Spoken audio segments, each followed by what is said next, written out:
Buenas noches, mis hermanos, Dios me les bendiga. Vamos en esta noche a escuchar la palabra del Señor y le he puesto una pregunta a esta enseñanza. ¿Por qué tomó Jesús una naturaleza humana?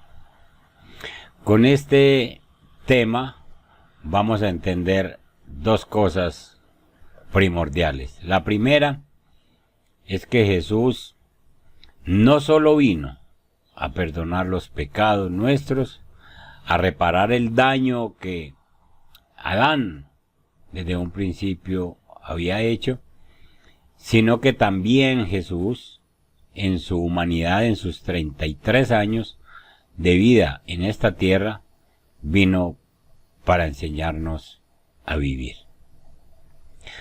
Hoy en día, el mayor enfoque de las predicaciones en las iglesias cristianas es acerca de la divinidad de Jesús, y eso está bien.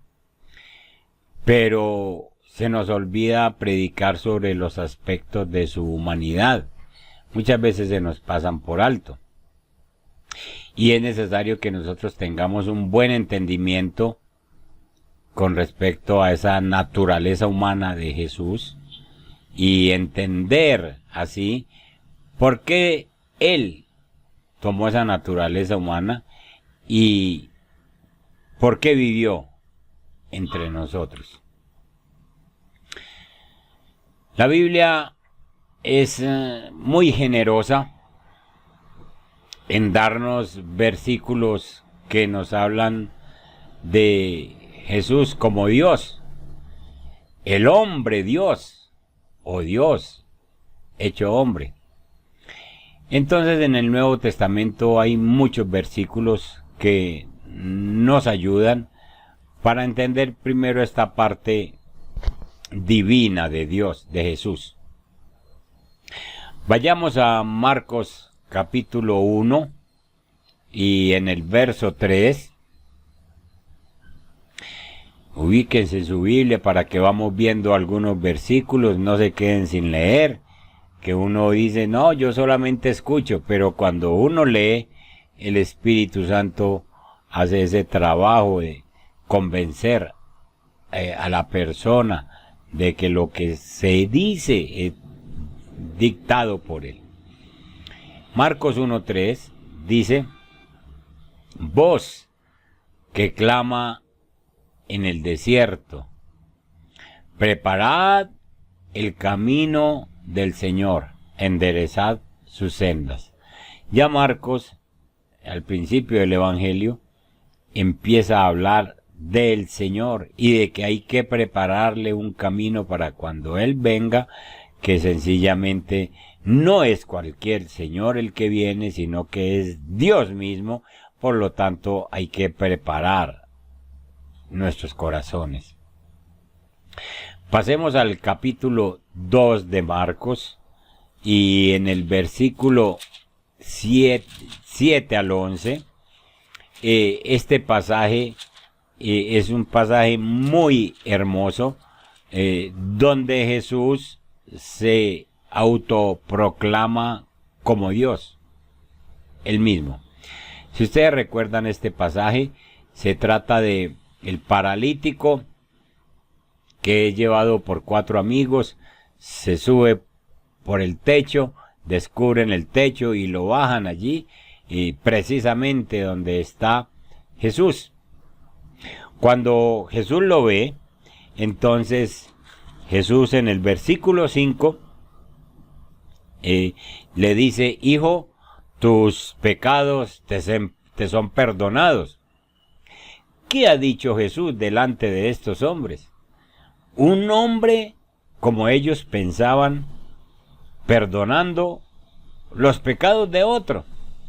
Obviamente ellos no sabían, no entendían que ese hombre no era común, ese hombre era Dios. – Estaban allí sentados entonces algunos de los escribas los cuales cavilaban en sus corazones. Cavilar es estar dándole vueltas y pensar. ¿Y qué cavilaban? ¿Por qué éste habla así? Blasfemias dice. Ellos decían o pensaban que Jesús estaba blasfemando. ¿Quién puede perdonar pecados sino solo Dios? Ellos tenían razón en el sentido de que solo Dios perdona los pecados. Lo que no tenían razón ni tenían conocimiento era en entender que el que estaba ahí era Dios. Y conociendo luego Jesús en su espíritu que cavilaban de esta manera dentro de sí mismos, les dijo: ¿por qué caviláis así en vuestros corazones?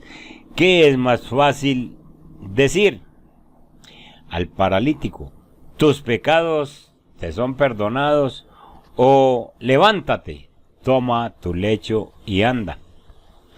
Pues para que sepáis que el Hijo del Hombre tiene potestad en la tierra para perdonar pecados, dijo al paralítico, a ti te digo, levántate, toma tu lecho y vete a tu casa. Qué precioso pasaje para nosotros entender que Jesús es Dios. Qué precioso saber que nosotros estamos tratando, cuando tratamos con Jesús, estamos tratando con Dios mismo. Y que Él no solo perdona los pecados, sino que sana nuestras dolencias. Estamos aprovechando a Jesús en el sentido de el perdón de pecados y en el sentido de orar para que sane nuestras dolencias, nuestros problemas. Pero no solo Marcos habla de esa divinidad de Jesús, sino que Juan, el discípulo amado, también se encarga en el Evangelio de mostrar a Jesús como Dios. Ya tuvimos una predicación anterior donde usamos los versículos del 1 al 3 del capítulo 1, donde él dice que en el principio era el Verbo, y el Verbo era Dios, y el Verbo estaba con Dios, y por el Verbo fueron hechas todas las cosas. Y Juan, de una manera muy, muy especial, nos muestra la divinidad de Jesús, como Jesús es Dios. Pero leamos un versículo importante. Juan, capítulo 8, en el verso 58. Y leemos el 58 y el 59. Allí nosotros encontramos que,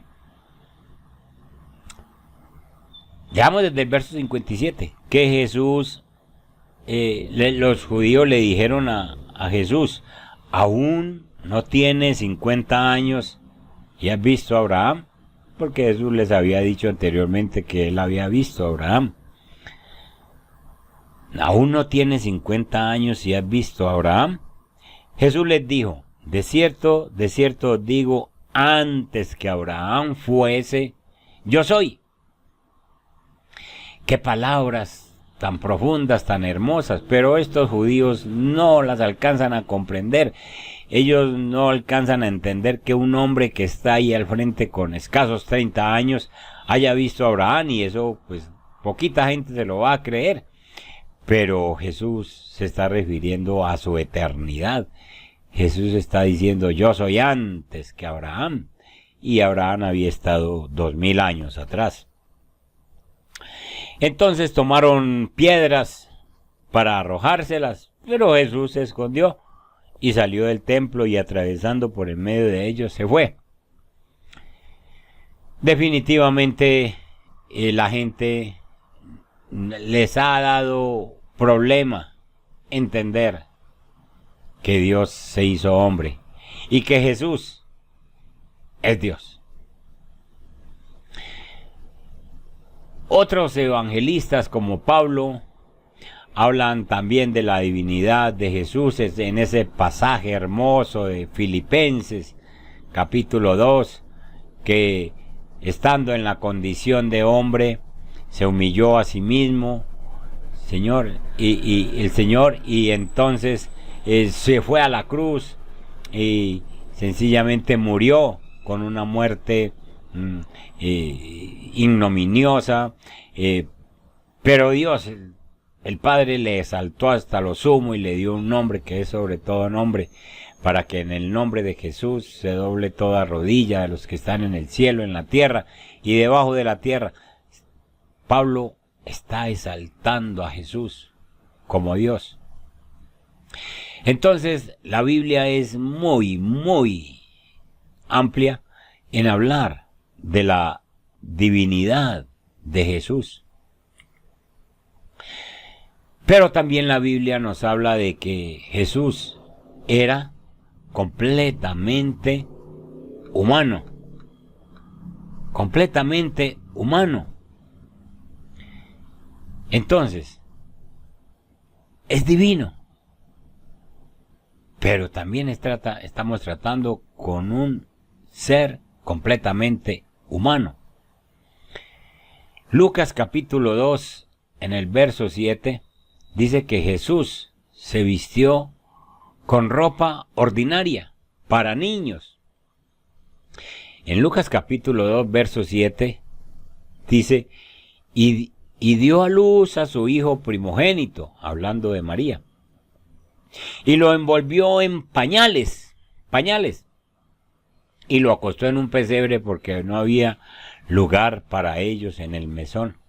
Cuando se habla de pañales, se habla sencillamente de ropas ordinarias para cualquier niño. Entonces nos está mostrando la humanidad de Jesús. Si no fuera así, entonces ese niño no necesitaría ropas, ese niño sería reluciente, algo así como una luz resplandeciente, uno no alcanzaba ni a mirarlo porque no soportaría uno sostenerle la mirada. Pero Jesús está siendo un niño común y corriente, un ser humano, completamente humano.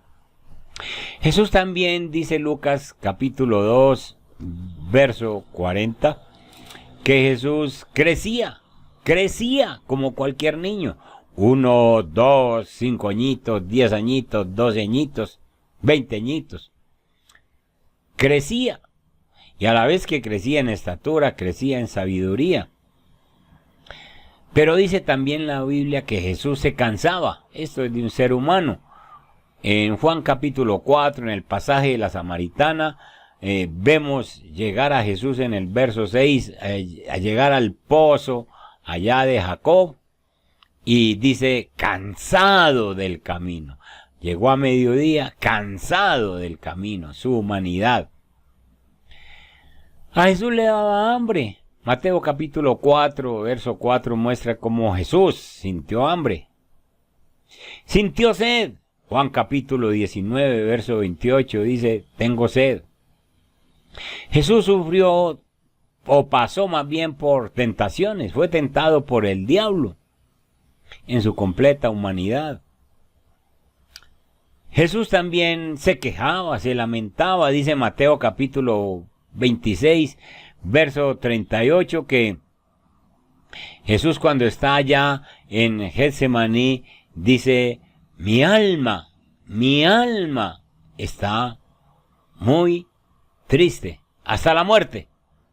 Y hace una invitación a sus amigos, a sus discípulos que están allí, para que le ayuden con oración. Es un hecho que Jesús siempre lo vamos a conocer como hombre y como Dios. Por la eternidad, para siempre.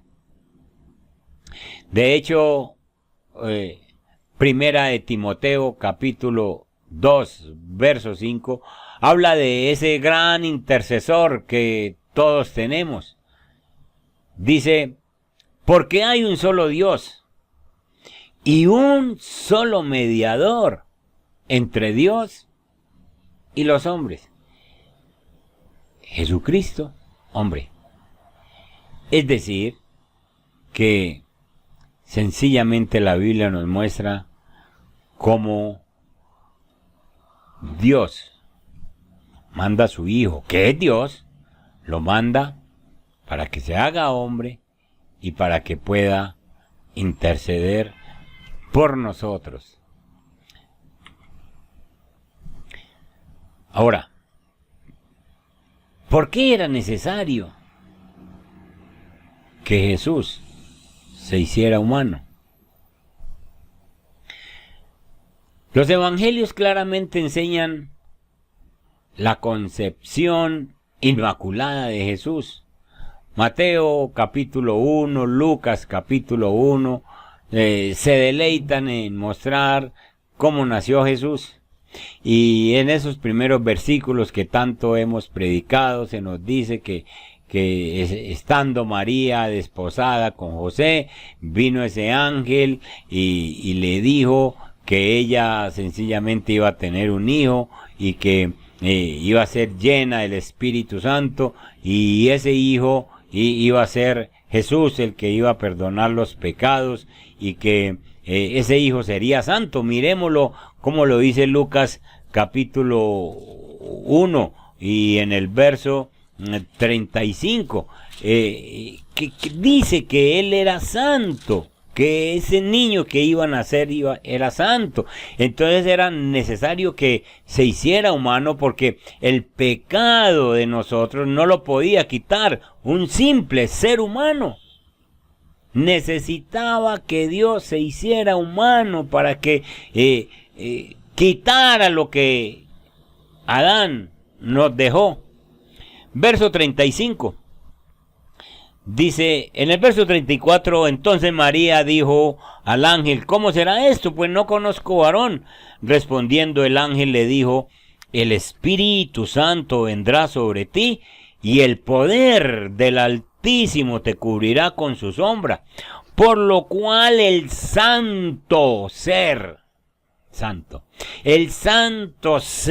que nacerá, será llamado Hijo de Dios. Esto nos indica que él iba a estar libre de pecado. Es decir, que él sí iba a estar en un mundo pecaminoso, pero él no iba a pecar, como efectivamente ocurrió. Él no pecó ni de niño, ni de joven, ni de mayor, mucho menos durante su ministerio. Esto es algo que ningún otro ser puede decir de sí mismo. Ninguna persona en la existencia de la humanidad puede decir que no ha pecado. La Biblia lo dice, el salmista lo dice en el Salmo 51, verso 5, lo deja registrado el rey David cuando dice, en pecado me concibió mi madre. Y no está diciendo que era que la madre estuviese en pecado, en adulterio o en alguna otra cosa, no, sino sencillamente que heredaba una naturaleza pecaminosa, la naturaleza pecaminosa de Adán. Y así como David, todos nacimos con el pecado, todos nacimos con naturaleza pecaminosa. Primero de Reyes,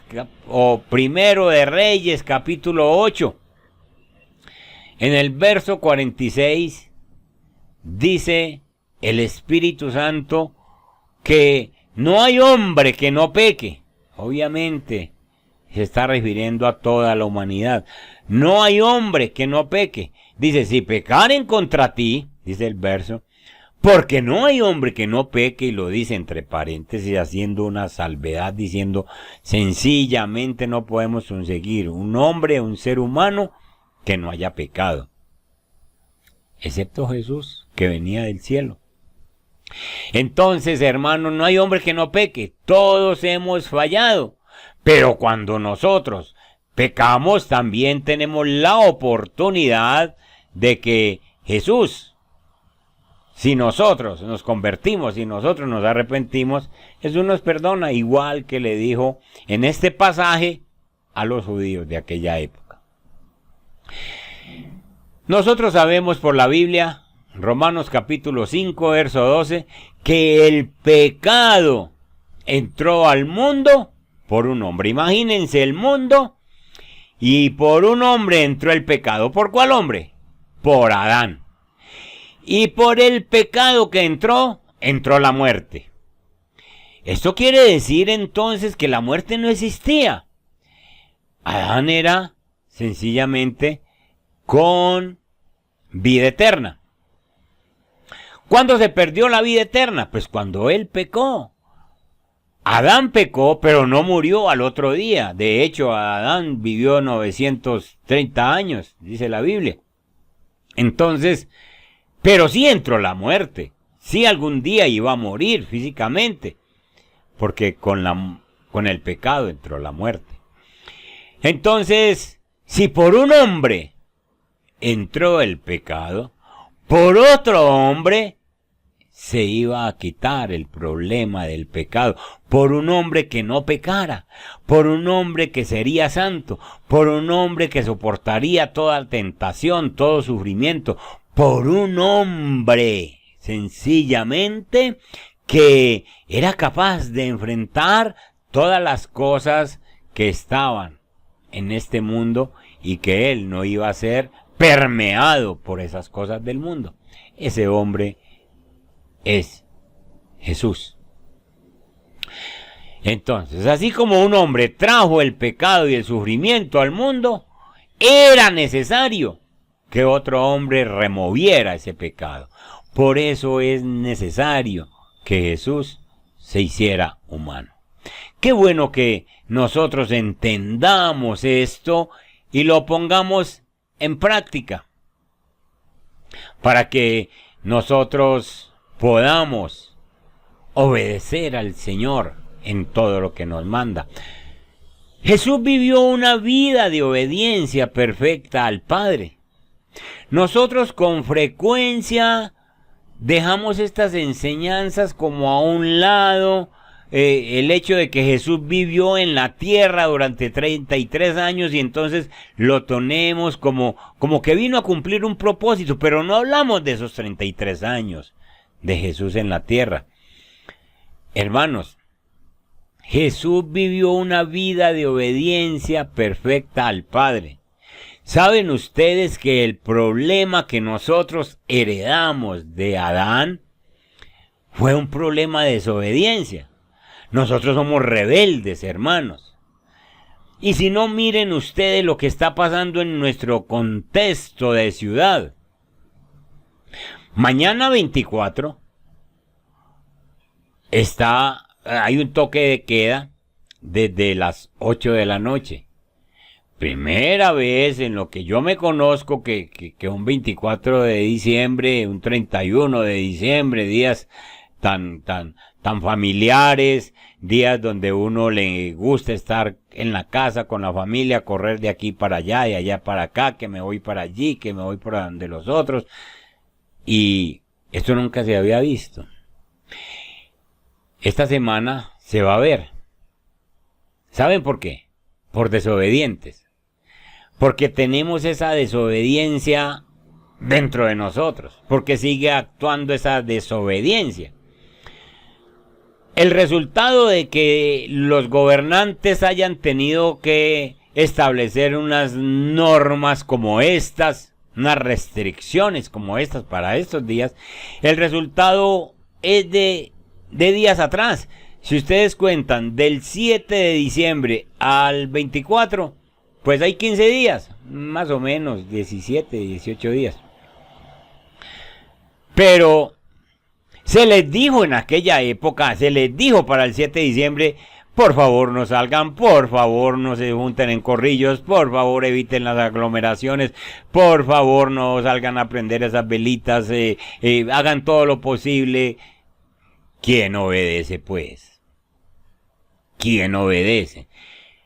15 días después se dispara el virus y tienen que tomar estas normas, precisamente para cuidar a una población desobediente, que se le dice cuidado con el distanciamiento social, cuidado con el tapabocas, Y la gente dice, no, eso es un decir, no hay que obedecer eso. Desobediencia que está dentro de nosotros. Pues, hablar de desobediencia allá afuera hay gente que no conoce a Cristo, pues eso es normal, se espera que ellos sean así. Pero hablar de desobediencia dentro de la iglesia es otra cosa, mis hermanos. Y en la iglesia encontramos personas desobedientes a Dios, desobedientes a los mandatos de Dios.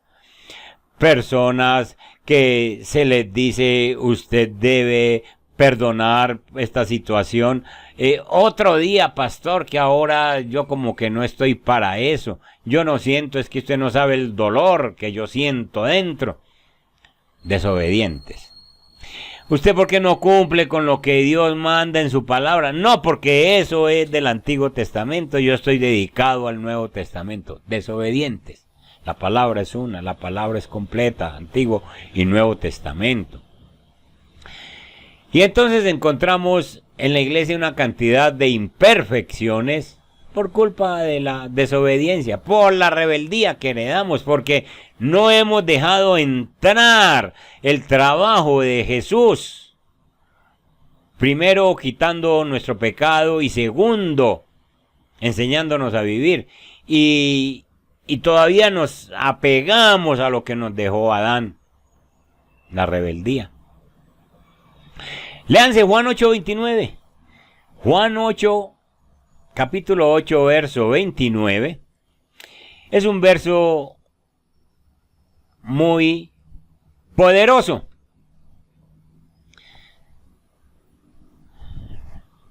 Miren pues, ahora la Biblia y léalo. Porque allí dice, porque el que me envió, está hablando Jesús, el que me envió, ¿quién fue el que lo envió? El Padre. Conmigo está. El Padre conmigo está. Este no me ha dejado solo. Están leyendo el versículo. El Padre no me ha dejado solo. Porque yo hago siempre lo que le agrada. Mis hermanos, qué tan claro está ahí. ¿Por qué el Padre se mantiene con Jesús? Porque Jesús hace lo que le agrada. Para que el Padre mantenga contigo, para que el Padre mantenga conmigo, yo debo hacer lo que le agrada al Padre. Nunca vamos a estar solos. Usted se siente solo si es un desobediente. ¿Usted siente que Dios no le escucha si usted anda en desobediencia? Entonces, Jesús no solo murió por nosotros, Jesús también vivió los 33 años por nosotros. Jesús hubiera podido aparecerse el día de la crucifixión y decir, yo vine a morir por ustedes y subo a la cruz y muero por ustedes y resucito y me voy al Padre otra vez. Pero no, Jesús nació y vivió 33 años en la tierra. La razón de esos 33 años que casi nunca predicamos, la razón es que Él hizo la voluntad del Padre. Él nos está mostrando obediencia absoluta durante su estadía aquí en la tierra. Vayan a Juan capítulo 5. El verso 30. Dice la palabra. Está hablando Jesús otra vez. No puedo, escuchen, no puedo yo hacer nada por mí mismo. Según oigo, así juzgo. Y mi juicio es justo. Porque no busco mi voluntad, sino la voluntad del que me envió, la del Padre. ¿Para quién vivía Jesús en la tierra a los 33 años? ¿Para agradar a quién? Al Padre. ¿A quién piensas tú que debes agradar en esta tierra? ¿A quién piensas tú que debes agradar en este diciembre? ¿A Dios o a las personas. Jesús vivió una vida de obediencia perfecta para enseñarnos obediencia. Si alguna cosa se le queda en esta noche, quiero que se le queden esas dos. Primero, que Jesús vino precisamente para arreglar el problemita que nos dejó Adán. Pero segundo, que Jesús vivió 33 años para enseñarte a vivir, para enseñarme a vivir. El pecado en realidad no se necesita para uno ser humano. Entiéndanme esto. Hay gente que le dice, ¿usted por qué falló? Es que yo soy un ser humano. ¿Usted por qué comete tal error? Es que yo soy humano. ¿Y usted por qué tal cosa? Es que yo soy un ser humano. La Biblia nos muestra, y enseguida lo vamos a ver en un versículo, que uno no necesita el pecado para ser un ser humano. El ser humano puede vivir sin pecar. De hecho, cuando recibimos a Cristo, la Biblia dice que nuevas criaturas somos, que las cosas viejas, el pecado, pasó y que todo es hecho nuevo. Podemos vivir sin pecado. En su tiempo como humano, Jesús estaba expuesto a todo lo que nosotros estamos expuestos. Cansancio, ya lo vimos, hambre, tentaciones. Pero les pregunto, ¿en qué falló Jesús? En ninguna de esas, en nada de eso. Sencillamente, como ser humano, él soportó cualquier situación que se le presentó. Entonces, si Jesús demostró que se puede vivir sin el pecado, entonces sencillamente cuando nosotros nacemos de nuevo, tenemos que luchar diariamente para que el pecado no nos persiga, para que el pecado no nos moleste, para que nosotros podamos cada día abandonar más y más pecado, más y más prácticas que nos hacen daño en este tiempo y que sencillamente no nos traen ningún beneficio. Nosotros, hermanos, podemos leer en Eclesiastés capítulo 7, verso 29, vayan allí conmigo.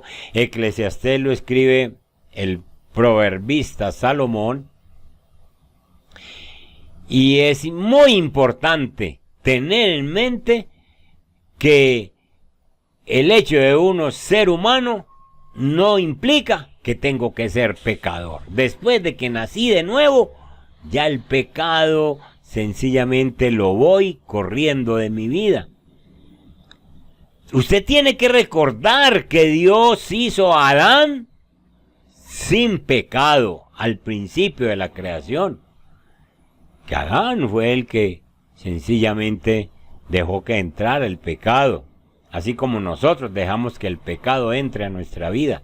Vamos pues a Eclesiastés capítulo 7, verso 29. Escuchen lo que dice esta palabra. He aquí solamente esto he hallado. Está hablando Salomón. He aquí solamente esto he hallado. ¿Qué ha hallado Salomón? Que Dios hizo al hombre recto.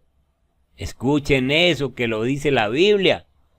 Como les he dicho en la iglesia, subráyela, así es suya. ¿Cómo hizo Dios al hombre? Dios hizo al hombre recto. Pero ellos buscaron muchas perversiones. Entonces el pecado nos lo hemos añadido nosotros. Dios, viendo que nosotros somos herederos de Adán, entonces mandó a Jesús y dijo, vaya y perdónenles y muera por ellos, porque la paga del pecado es la muerte, y Jesús murió por nuestro pecado. Ahora, si ya sabes que Jesús murió por tu pecado y sabes que estás viviendo para agradarle a Dios, entonces sencillamente busca que cada que falles, entonces te pongas en paz con el Señor. Adán se convirtió en un pecador porque rompió la ley de Dios. El pecado entró al mundo por un hombre. Por el pecado entró la muerte. Pero Jesús, con su encarnación, con su concepción inmaculada, nos muestra que el pecado no es necesario para que nosotros vivamos con él. De hecho, Jesús nos lo quita y nosotros podemos vivir sin pecado. Entonces, hermanos, nosotros tenemos esta gran bendición de parte de Dios. Nosotros debemos recordar que Jesús en su humanidad sencillamente se llevó nuestros pecados en su humanidad. Él murió en la cruz, realmente murió por nosotros. Entonces, la humanidad de Jesús es un gran ejemplo para todos nosotros los creyentes. Ya que cuando nosotros vemos la humanidad de Jesús, cuando comprendemos la humanidad de Jesús, Él nos enseña a vivir. Vayan a Primera de Pedro capítulo 2, verso 21. El apóstol Pedro, ustedes lo conocen, hombre con una fe fluctuante en un principio, pero luego muy entregado al Señor. Ya cuando está escribiendo es un hombre muy, muy entregado, completamente obediente. Y entonces él deja escrito, pues para esto fuiste llamados. Nosotros fuimos llamados por Jesús. Tú fuiste, hermano, que me estás viendo, que me estás escuchando. Tú fuiste llamado por Jesús, por Dios. Porque también Cristo padeció por nosotros, dejándonos ejemplo para que sigamos sus pisadas. ¿Usted sabía que tiene que seguir las pisadas de Jesús? ¿Usted sabía que el modelo que usted tiene para vivir es Jesús? Usted no puede conseguirse un modelo en esta tierra. Voy a ser como tal persona, voy a ser como tal otro. No, el modelo es Jesús. Parecernos a Jesús. Yo le he dicho a mucha gente que vienen con sus problemas y me cuentan, ¿qué hago, pastor? Y yo le digo, ¿qué haría Jesús? ¿Estás viviendo como Jesús? ¿Qué haría Jesús? La vida de un cristiano debe ser una imitación de la vida de Jesús. Sencillamente, eso es lo que nos dice la palabra. Pues, vean ustedes qué dice Juan 13 y el verso 34. Vayan allí conmigo y leanse este versículo y déjeselo en su memoria. Yo sé que usted lo ha leído, pero es importante en esta noche recordárselo. El verso 34 del capítulo 13 de Juan dice, un mandamiento nuevo os doy. Porque este no estaba en los 10 mandamientos, este es un mandamiento nuevo. Que os améis unos a otros, como yo os he amado. Que también os améis unos a otros. Somos cristianos. Pertenecemos a la comunidad de los salvos. Somos personas que estamos llamados a dar ejemplo. Que os améis unos a otros. ¿Usted ama a la familia que tiene? Si usted tiene su papá, si usted tiene su mamá, los ama. Y usted, yo lo veo ya contestando amén, ¿sí? Y les perdona. sabe que usted les perdona a esas personas cuando le ofenden. Porque es mi mamá, porque es mi papá, porque es mi hermano, porque vivimos en la misma casa.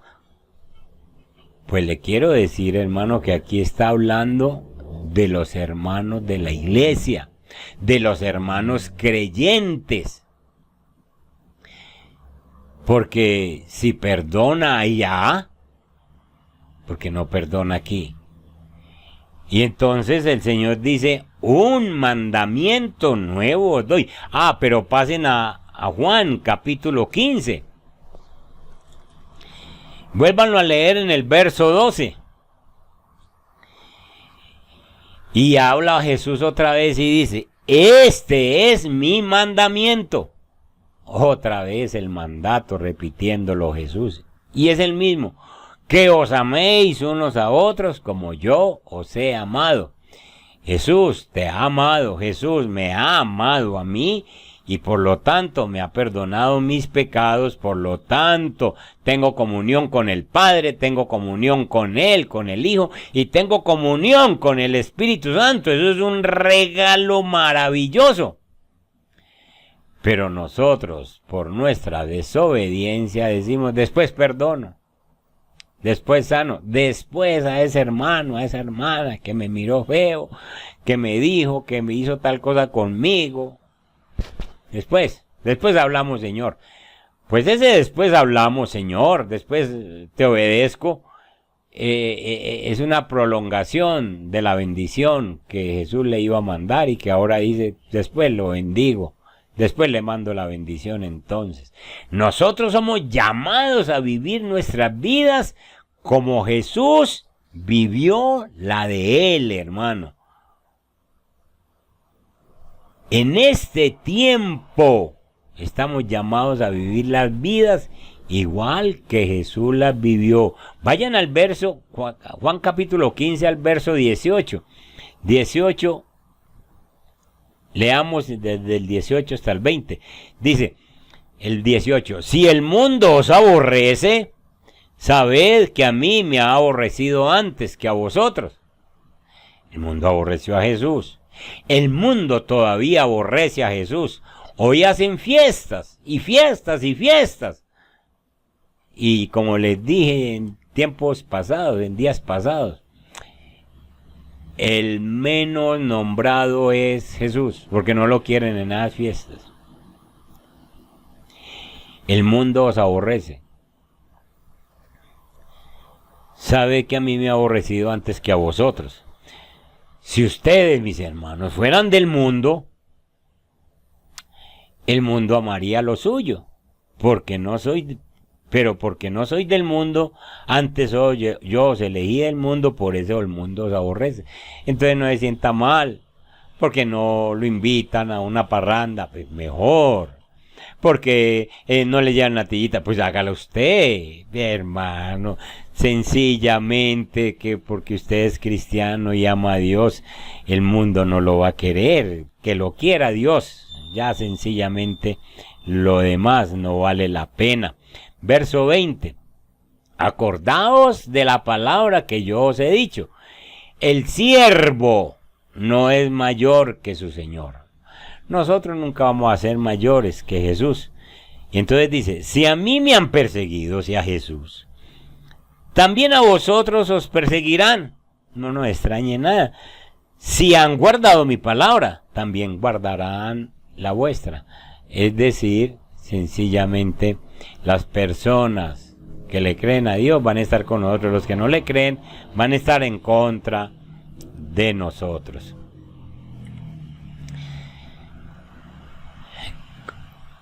Conclusión. La Biblia a nosotros nos hace advertencia.